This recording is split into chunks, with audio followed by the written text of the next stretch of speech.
आज बेहद खुशी का दिन है कि युद्ध नशे विरुद्ध की फेज़ 1 की शानदार सफलता के बाद आज फेज़ 2 की शुरुआत हो रही है।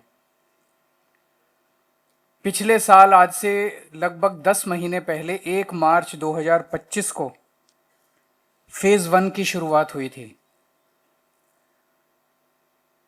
जिस साफ नीयत, मेहनत और शानदारी तरीके से फेज़ 1 को किया गया, लागू किया गया, इस तरह से नशे के खिलाफ युद्ध पंजाब तो क्या पूरे देश में किसी भी राज्य में नशे के विरुद्ध युद्ध कभी नहीं किया गया।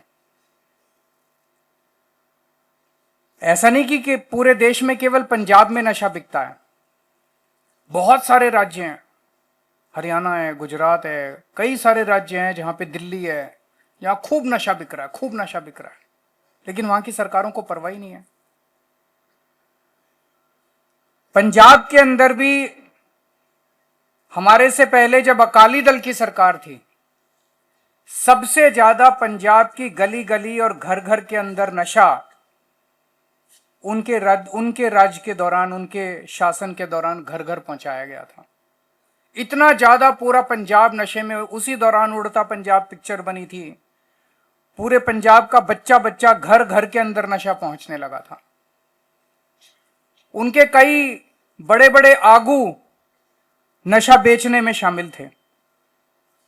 उसके बाद कैप्टन साहब ने सौं चुकी गुटका साहब की और बोले मैं 30 दिन में, पता नहीं 60 दिन में मैं नशा खत्म कर दूंगा।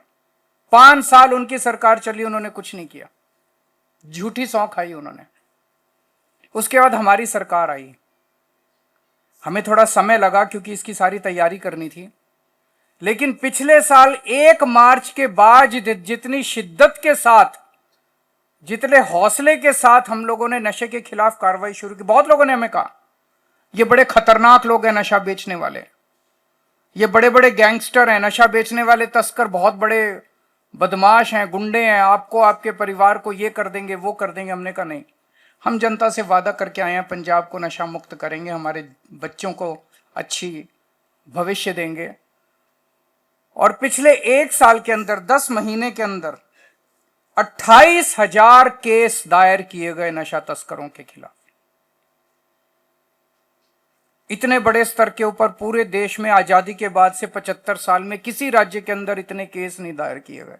28,000 केस। और ये फर्जी केस नहीं है। जब अदालत में ये केस गए, जब अदालत में एफआईआर गई, तो इनमें से 88% केस में आदमी को जेल हो गई, केस सफल हुए। नहीं तो फर्जी केस होते हैं ना, फर्जी केस कर देते हैं दिखाने के लिए, ऊपर से सरकार कहती है केस करो, वो फर्जी केस कर देते, सारे छूट नहीं रहे। जिनको पुलिस पकड़ रही है वो जेल जा रहे हैं, उनको मुकदमे में उनको सजा हो रही है। 100 केस अगर पकड़े तो उसमें से 88 केस में जेल हुई कोर्ट के अंदर। 28,000 केसेस में से जितने केस अभी तक कोर्ट में गए हैं, उसमें से 88% केसेस में जेल हुई है। लगभग 42,000 स्मगलर्स को पकड़ा गया। इतने बड़े स्तर के ऊपर कोई नहीं पकड़ा, कभी नहीं, किसी राज्य के अंदर इतने बड़े स्तर के ऊपर नहीं पकड़ा गया। 42,000 स्मगलर्स को पकड़ा गया, जिसमें से 350 ऐसे हैं जो कि बहुत बड़े बड़े स्मगलर हैं। ऐसा नहीं कि केवल छोटों को पकड़ा, छोटों को भी पकड़ा गया, बड़ों को भी पकड़ा। 350 स्मगलर ऐसे हैं जो बहुत बड़े हैं। आप लोगों ने आपके पिंड में भी हुआ होगा, आपके हल्के में भी हुआ होगा, आपके इलाके में भी हुआ होगा, जो इनकी प्रॉपर्टी थी, जो इन्होंने बड़े बड़े महल बना रखे थे, बंगले बना रखे थे, बिल्डिंगें बना रखी थी, दफ्तर बना रखे थे, इन स्मगलरों ने पहली बार सरकार ने बुलडोजर से उनकी बिल्डिंगों को गिराया है। लोगों को लगने लगा कि यहां पहली बार एक सरकार आई है जो नशे के खिलाफ लड़ाई लड़ रही है। टीवी में चला, लाइव चला, कितने, अभी भी चल रहा है, अभी भी ये काम चल रहा है कि इनके खिलाफ जबरदस्त कार्रवाई, बड़े बड़े।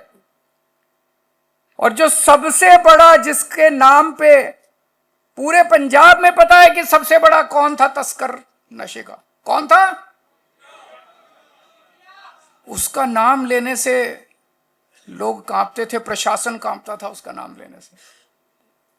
उसको पकड़ के जेल में डाल दिया इस सरकार ने, आपकी सरकार।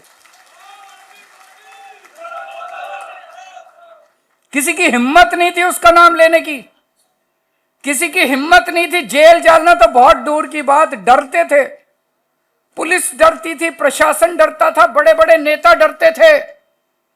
ये तो आम आदमी पार्टी की सरकार है जिसकी हिम्मत थी, जिसने हिम्मत करके उसको जेल में डाल दिया। इससे लोगों का हौसला बढ़ा और लोग सामने आने लगे।